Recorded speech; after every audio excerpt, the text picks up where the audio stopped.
Southampton 1, Tottenham 0. I've got Spurs fan Stefan with me. Stefan, what went wrong today? Everything.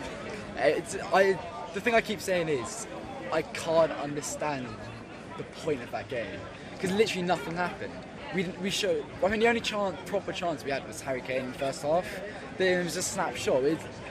It's gone to the point like it's New Year's Day. Everyone here has been up since. Went to sleep at least about 1 a.m. and woken up at stupid hours in the morning to come down here. And, like, it was useless. It was nothing. I just can't be bothered anymore. Like, it's really useless. Southampton are rubbish. They haven't kept a clean sheet since, we said, February, wasn't it? We said. I think it was 16 games they've not kept a clean sheet at home. It's unbelievable, right? There's nothing going off. And as soon as Harry Kane goes off, you know nothing's going to come from the game. Well, after about 25 minutes, midway through the first half, Tanguy and Ndombele went off injured. Yeah. What have you made of him since he's signed for Tottenham? Because he does seem to be injured quite a lot of the time. He is very injured. But the thing is, when he plays, he's probably the best player on the pitch every single time. But when he does, he's just so injury-prone. He reminds me of someone like Ledley King, who was just brilliant when he played, but he's just always injured. Because he solves most of our problems. Connecting the defence to the attack. There's nothing connecting. When he plays, you seem to have. We saw it before Southampton scored. I thought we were playing quite well, at least going forward. But the defence is just. The performance overall today was very poor, wasn't it? It was more than poor. It's useless. I can't think of anything. Honestly, since the Harry Kane shot, I can't think of anything we had. And that's me being serious. I can't think of a single chance we had.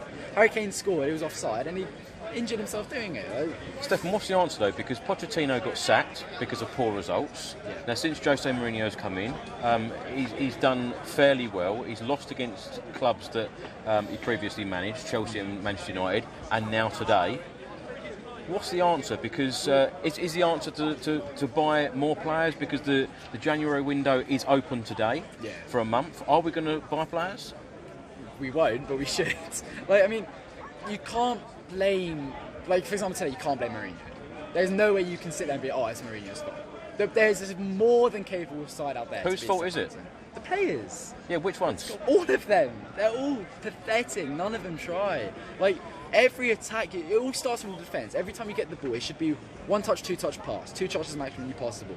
It's always that extra touch. It's so slow, and you can pick out little things. Like Jan will get the ball, instead of passing it straight away, he takes the touch, then passes it. That little thing ruins the momentum, and it always happens with all of them.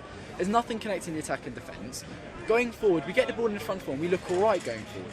But it's just, as soon as they go 1 goal up, they'll park the bus. And you can't blame them, because that's how you play against Tottenham. Everyone knows it. They were up for it today, though. They were up for it. They were up for it. To be fair, getting the ball for their first goal, getting the ball to Danny Ings, it should have been dealt with better. But when he got the ball, it was a very good goal. But it's the type of things you can't let that happen. We really lack a centre defensive mid. But this is really Toby Alderweireld with Danny Ings, got pulled apart, scored the goal, and he's the one who's just signed a brand new contract. He doesn't get called out enough. Toby Alderweireld. I don't think he gets called out enough. I think that Norwich was poor. I think Sergio, a lot of people would blame Sergio for that game. I think it was down to Toby. That first goal he pulled away, he didn't go in, and they scored from it. And then, the second goal was a fluke, obviously. But if you ask me, Toby really needs to be. Questions need to be asked, because he's played most games this season, basically all of them. And it's just getting to the point. What more can you change in the team before you realise there's got to be more players? You've got a massive squad change. You were talking huge, and as I was saying to you earlier, it's not something that happens over the January transfer window. This is something that's going to take time. And do you think that Tottenham will do any business in January or not? They'll do something. There's always they'll make a signing, whether it's a huge game changer. Who knows? But so if you could ship 3 players out for Tottenham, who would they be? Who do you think is not good enough for the squad right now? Not good enough for the squad's a different question. I think players like Foy, Walker Peters, those type of players. Those are the ones where you're ship them out. But if you're talking about getting money into fund page, you can look at players like Ericsson, possibly even Lamella. I think he's good, but in terms of just bringing in the money, it's the type of stuff you have to offload. I don't know. Stefan, our next league game is Liverpool. Yeah. How are you feeling for that game? Okay.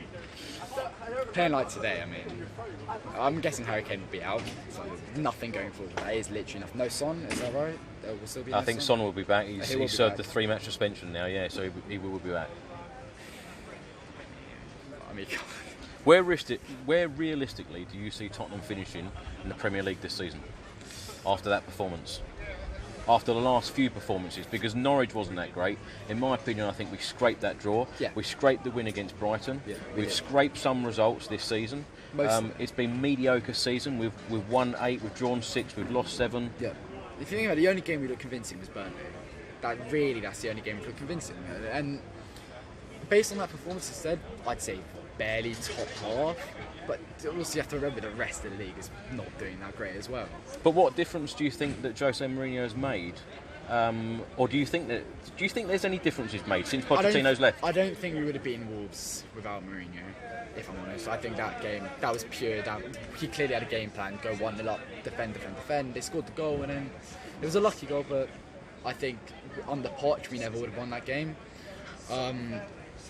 Olympiacos as well, I never think we would have won that game without Poch. But apart from that, it's clear to see that the players have got to take a lot of responsibility. Because, I mean, you can't sit there and say that starting 11, even the 11 that finished the game, isn't good enough to win that game. Because they were up for it at Southampton, but they didn't offer anything going forward. Aside from the goal, a few corners, but I mean, literally nothing. The second half went quickly. You just can't remember anything happening. Aside from Harry Kane's disallowed goals. Stefan, our next competitive game is Middlesbrough away in the FA Cup. We haven't won the FA Cup since 1991. Yeah. Is this our year? Will he take it seriously? Going off how Tottenham play, probably. I wouldn't be surprised. I think the players need to win something. I think they know that. And I wouldn't be surprised. I said when Mourinho came in that the league's written off. Like in terms of top or whatever, it doesn't matter. You've got to win something. And I think if they went out for the FA Cup and finished top 6, I wouldn't complain. Okay, we do need top 4 at a new stadium, but at the same time, it's just gotten to the point where you've got to look at it realistically. Like you look at Chelsea, they will go away to Arsenal, came away to us and won. Look at the Arsenal game, scored 2 goals in 5 minutes. Doesn't matter how it came, they did it. When we're talking though, all of us Tottenham fans saying about Tottenham finishing top 4, yeah, we look miles away from top 4 right now. So actually challenging for the Premier League title, what needs to be done? Because surely that is hundreds of millions of pounds worth of investment. Yeah, the title. Miles away. Exactly, it's miles away. So what needs to happen? We peaked in the final season of Holiday. If you're talking realistically, we peaked. No one has really improved since then. I mean, apart from Sissoko, you can't really say anyone has become better. They've had his picked up form, okay, but back then he was scoring goals for fun, assisting for fun. Yeah, go ahead. If you're talking about the league, I mean, you're talking millions and millions. You're talking proper City investment. But surely Jose Mourinho is here to win trophies and compete for that trophy, isn't he? Trophies, not necessarily the league. Because it's pretty clear that Mourinho's not someone who's going to stay for 7-8 seasons. He's someone who's here just to get us a trophy, just so we can show that we can win something. And I think that is what we needed. But it's games like today where you really see where the club is at. Do you think Tottenham were right to get rid of Pochettino? Yes, I do. Because I think that the way we were going wasn't good enough. Like, okay, as I said, the game like Olympiacos, Wolves, those sort of games are the ones that will win under him. But to go that extra mile, to beat the big teams, to win games like today, that's to do more with the players. But I think when possibly the timing of Poch wasn't great, maybe to do it a bit earlier in the international break, but it was clear that you can't sack the players, can you? It's that sort of thing. You've got to do something, show that you're trying to do something. What positives would you take from today? Celso looked alright, I thought. I don't think when he was on the ball, he looked like he wanted to do something with it, but aside from that, not much. I mean, I don't think today could have gone any worse. Lost, Kane injured. And Mourinho yellow carded. I don't even know what that was about, but probably, I don't know. It's literally nothing more could have gone wrong today. I can't think of anything else that could have gone wrong. Stefan, thank you very much. Safe trip home. Thank you. Come on, you Spurs.